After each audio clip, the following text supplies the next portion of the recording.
ब्राह्मण भला न वैश्य इनमें भला न कोई, और कोई कोई वैश्य तो भली ब्राह्मण भला। नमस्कार, मैं संजय पांडे और आप देख रहे हैं समाज की बात। ब्राह्मण भला न वैश्या इनमें भला न कोई, कोई कोई वैश्या तो भली ब्राह्मण भला न हो। राजकुमार भाटी सपा के जाने माने प्रवक्ता, एक जगह पर उन्होंने इस तरह का वक्तव्य दिया और काफी घिर गए हैं, क्योंकि उत्तर प्रदेश में जब भी इलेक्शन आता है या यहाँ की जो राजनीति है जातियों पर आधारित है। हालांकि तो हर जगह है, ऐसी बात नहीं है, लेकिन उत्तर प्रदेश में खास तौर से सभी पार्टियां जातियों को कहीं ना कहीं लुभाती दिखती हैं, और खास तौर पर जो ब्राह्मण बिरादरी है इसको लोग अलग रखना चाहते थे। हर पार्टियां इसको तोड़ना चाहती थी, और खास तौर पर लोगों को ऐसा लग रहा था कि हमने बार बार अपने वीडियो में कहा था कि ये थिंक टैंक है, सोचने की शक्ति इनके पास है। तो शायद लोग सोचते हैं कि ब्राह्मणों को अलग थलग कर दिया जाए, और जो बीजेपी अगर उसका कहीं ना कहीं इतना विकास हुआ तो उसमें ब्राह्मणों का बहुत बड़ा योगदान था। कई ब्राह्मण अध्यक्ष हुए, प्रधानमंत्री भी हुए, और बीजेपी को चलाने वाले खास तौर से अगर देखा जाए तो आरएसएस के प्रमुख भागवत जी भी ब्राह्मण हैं। तो इस तरह से जो अभी उत्तर प्रदेश में एक तरह से नैरेटिव सेट किया गया था, यहां पर जितनी भी पार्टियां थी वो ब्राह्मणों को अपने तरफ आकर्षित करना चाहती थी, क्योंकि उत्तर प्रदेश एक ऐसा राज्य है जहां पर ब्राह्मणों की आबादी काफी ज्यादा है। और आप देखेंगे तो यहां पर अगर मुसलमानों से नीचे किसी की आबादी है तो ब्राह्मणों की है, और खास तौर पर उत्तर प्रदेश में ब्राह्मण करीब करीब 10% होंगे, जो कि यादवों के बराबर। यादव भी उनकी आबादी हालांकि क्लियर तो नहीं है, 7 से 10% के बीच में उनकी भी आबादी है। तो सभी पार्टियां ये चाह रही थी, और कुछ ऐसे हमने कहा कुछ ऐसा नैरेटिव सेट किया जा रहा था कि ब्राह्मणों को बीजेपी से कैसे अलग किया जाए। उसको लुभाने में सपा भी लगी थी।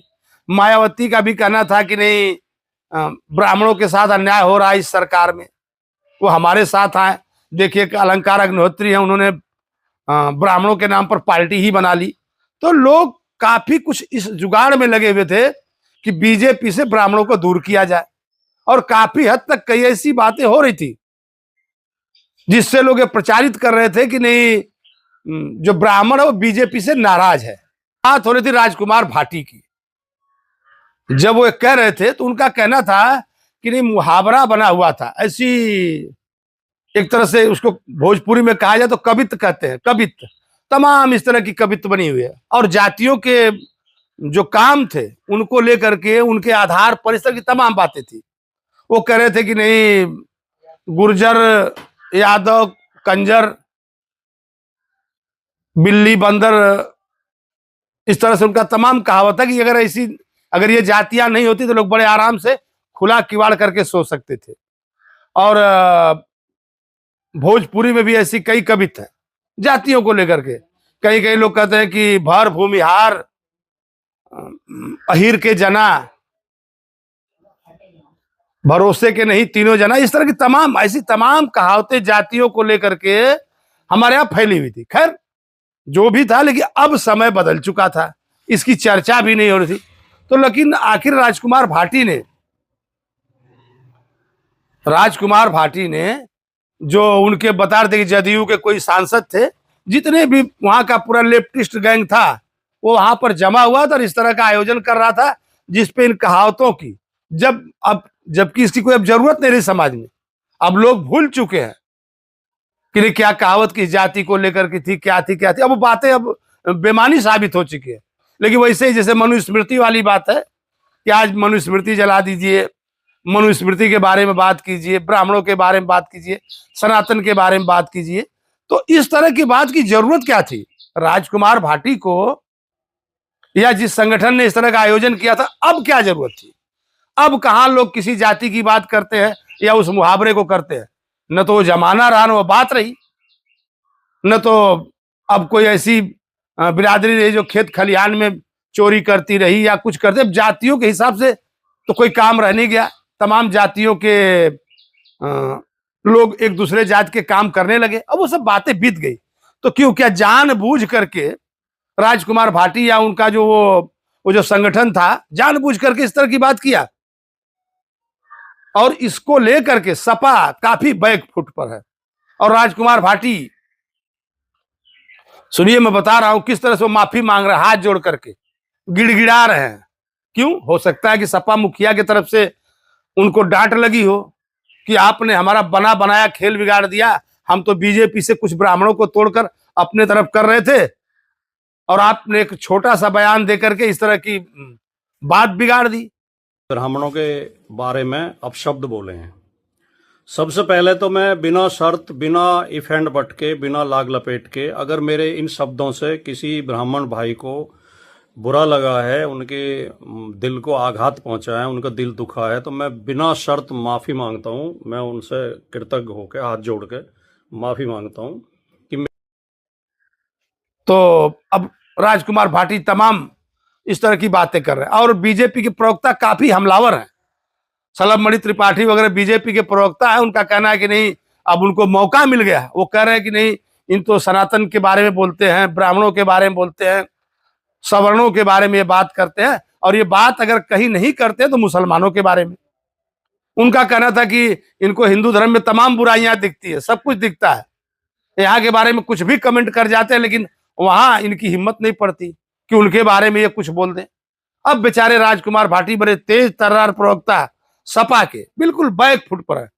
कहीं ऐसा ना हो कि पार्टी उनके खिलाफ कोई कार्रवाई कर दे या सपा उनको अपनी पार्टी से बाहर कर दे। हो भी सकता है, आपने देखा होगा नुपुर शर्मा वाला कि किस तरह से भड़काने के ऊपर वो भड़क गई थी और उन्होंने कह दिया था कि अगर बोलोगे तो मैं बोल दूंगी, जो उन्होंने मोहम्मद साहब के ऊपर कमेंट किया था। तो उनको पार्टी जो बीजेपी थी उसे किनारा कर दिया, उनको पार्टी से बर्खास्त कर दिया। तो क्या राजकुमार भाटी के साथ भी ऐसा ही होने वाला है? हो सकता है। और जो उसमें सबसे बड़ी बात थी कि वो शायद ये जो वो कह रहे थे, तो कहते वक्त यह मुहावरा कहते वक्त तो सीरियस नहीं थे, काफी लोग हंस रहे थे, एक तरह से माखौल उड़ा रहे थे, मजाक बना रहे थे कि कैसे ब्राह्मणों का भरोसा नहीं किया जा सकता, वैश्याओं का भरोसा नहीं किया जा सकता। लेकिन देखिए, हमने बात ब्राह्मणों की तो हो गई, लेकिन जो वैश्या शब्द पर उन्होंने कमेंट किया, तो एक ये जो समाज, एक ऐसा समाज जिसको भले ही लोग काफी हेय दृष्टि से देखते रहे, लेकिन उसका समाज में अगर योगदान देखा जाए तो बहुत बड़ा। वैश्याओं का समाज में जो योगदान था वो बहुत बड़ा योगदान था। उन्होंने समाज को एक तरह से संभाल करके रखा। आप देखेंगे हर महानगरों में एक मार्केट हुआ करता था, कहीं कहीं तो बहु बाजार कहा जाता था। कुछ ऐसे लोग थे जिनकी शादियां नहीं होती थी, या जो लोग ऐसे थे तो प्राकृतिक रूप से जो उनकी आवश्यकताएं थी उसको पूरा करने के लिए उनकी जरूरत थी। नहीं तो समाज में अगर वो नहीं होती तो एक तरफ का तनाव पैदा हो जाता, लेकिन उनके वजह से कुछ बातें नियंत्रित थी, तो आप उन्हें इस तरह से बदनाम नहीं कर सकते हैं। भाई वैश्या थी तो वैश्या ठीक है, वो अपना पारितोषिक लेती थी, वो किसी की सगी होने का सवाल ही नहीं पैदा होता था, क्योंकि वहां सब जाते थे। बाजार में वो थी, जब वो बाजार में थी तो वो किसकी सगी क्यों होगी? बाजार का दुकानदार अगर किसी का सगा हो जाए तो खाएगा क्या? अगर घोड़ा घास से दोस्ती कर ले तो खाएगा क्या? तो जिस तरह से राजकुमार भाटी ने ब्राह्मणों का अपमान किया, उससे ज्यादा कहीं ना कहीं उन्होंने वैश्या समाज का अपमान किया।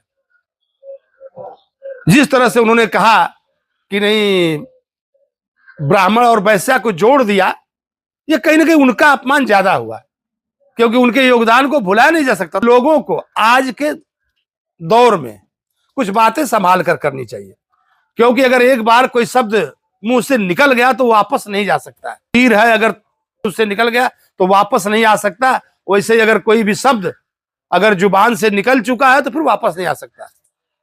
और शायद माफी मांगे, कितनी भी माफी मांगे, लेकिन लोगों के मन में जो एक खटास पैदा हो गई, शायद उसको दूर नहीं किया जा सकता है। फिर मैं अपने अगले वीडियो में मिलूंगा, तब तक के लिए धन्यवाद।